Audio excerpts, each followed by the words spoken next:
అమ్మ సౌందర్యం.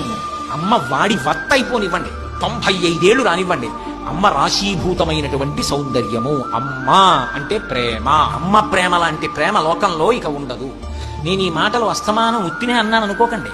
నేను ఈ మాట అన్నప్పుడల్లా నా మనసులో ఎన్నో ఆలోచనలు సుతారంగా నన్ను స్పృశిస్తూనే ఉంటాయి. నేను ఒకప్పుడు నా స్నేహితుడితో కలిసి, నా స్నేహితుడి ఇంటికి వెళ్ళా. కోటేశ్వరరావు నువ్వు వస్తే కొంచెం ఆ పని అవుతుందయా, ఒక్కసారి రారా అని బతిమాలాడు. సరే పద పెడదాం అన్నాను. మా ఇల్లు ఇక్కడైనా ఒక కప్పు కాఫీ తాగెడదాం అన్నాడు. సరే వాళ్ళ ఇంటికి వెళ్ళాడు. వాళ్ళ అమ్మగారిని, అమ్మ కాఫీ ఇయ్యమ్మా, నెలల నుంచి తిరుగుతున్నా, పని అవ్వట్లేదు, ఇవాళ వీడిని తీసుకెళ్తున్నాను, ఆ పని అవుతుంది, కొంచెం అమ్మ ఒక్కసారి తొందరగా కాఫీ ఇయ్యమ్మా అన్నాడు. ఆ తల్లి గబగబా కాఫీ పెట్టించాడు. ఆ తల్లి నాకు ఇవ్వలేదు, అతనికి ఇవ్వలేదు. పవిట కొంగు ఇలా వేసేసింది, తెచ్చి ఇలాంటి బల్ల మీద పెట్టి తీసుకోండి అని వెళ్ళిపోయాడు. అదేమిటి మర్యాదకి ఇలా ఇస్తారుగా, ఇవ్వలేదే అనుకున్నాను. అమ్మ పెద్ద ఆవిడ పాపం ఏ ఇబ్బందో, తాగేసి బయటకు వచ్చేస్తుంటే అక్కడ ఆడుకుంటున్న పిల్లలు ఎదురొచ్చారు. ఇదేంటి వచ్చి వాళ్ళు అన్నారు, అంకుల్ అంకుల్ మీకు తెలీదా, మా అమ్మగారిని చూశారా అన్నారు. ఏమైంది అంటే మధ్యాహ్నం మా అమ్మగారు అక్కడ నిలబడి మాట్లాడుతున్నారు, పెద్ద గాలి వచ్చింది, తలుపు పడిపోయింది, 4 వేళ్ళు అందులో తలుపు మధ్యలో చిరిగిపోయి నిద్దురు కారిపోయి వాచిపోయింది, ఇదంతా తెగిపోయింది, చూడలేదా అన్నాడు. అంటే ఇతను వెనక్కి వెళ్ళాడు, నేను వెళ్ళి అమ్మ వేళ్లు తెగిపోయా ఏవి అన్నాడు. చూసేటప్పటికి 4 వేళ్ళు సగానికి తెగిపోయి నెత్తురు కారి అట్టలు కట్టి ఇంతంత లావున వాచిపోయి ఉంది చెయ్యాలి.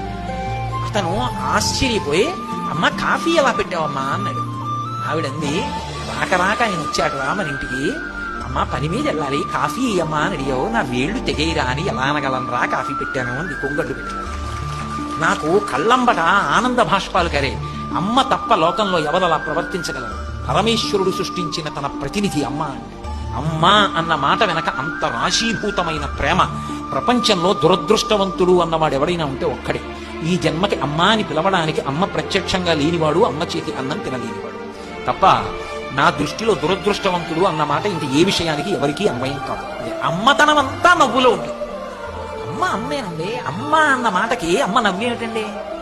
అమ్మ కట్టి విప్పేసినటువంటి బట్ట, అమ్మ కట్టి విప్పేసినటువంటి బట్టలన్నిటితో బొంత కుట్టించుకు పడుకోండి, నిద్ర పట్టేస్తుంది.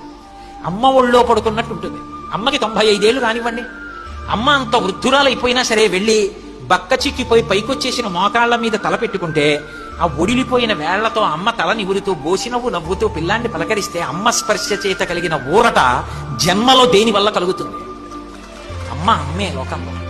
ఆ అమ్మ ప్రేమంతా మళ్ళీ ఇంతమంది అమ్మతనం ఆ అమ్మలో ఉంది కదా. ఇంకా అమ్మకు ఒక్క స్వార్థం ఉంటుంది, మా అమ్మ ప్రేమ నా మీదే, ఎదురింటి వాళ్ళ మీద అంత ఉండదు. కానీ ఆ తల్లికి, ఆ బ్రహ్మకీట జనని, చీమ దగ్గర నుంచి పర్వతం వరకు ఆవిడ బిడ్డలే. ఎంత ప్రేమ నా తల్లిది! ఆ ప్రేమ అంతా ఆవిడ చిరునవ్వులో కనపడుతుంది.